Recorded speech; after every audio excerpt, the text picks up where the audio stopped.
Сегодня мы с вами в городе Балыкчы, где проходят соревнования по триатлону среди детей, юниоров, элиты, а также любителей на различные дистанции. Например, сегодня любители могут выступать в дистанции спринт, это 750 метров плавания, 20 километров велосипеда, а затем 5 километров бега. Триатлон в Кыргызской республике уже официально представлен 10 лет, как работает федерация. За эти годы федерация взрастила целое поколение молодых спортсменов. Триатлон считается олимпийским видом спорта.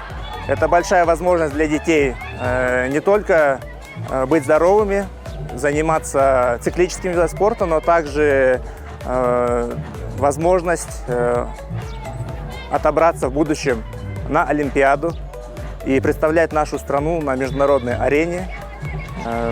Спасибо большое мэрии и жителям города Балыкчы за то, что они предоставляют нам сегодня эту уникальную возможность насладиться нашими прекрасными видами этой страны в этом замечательном городе.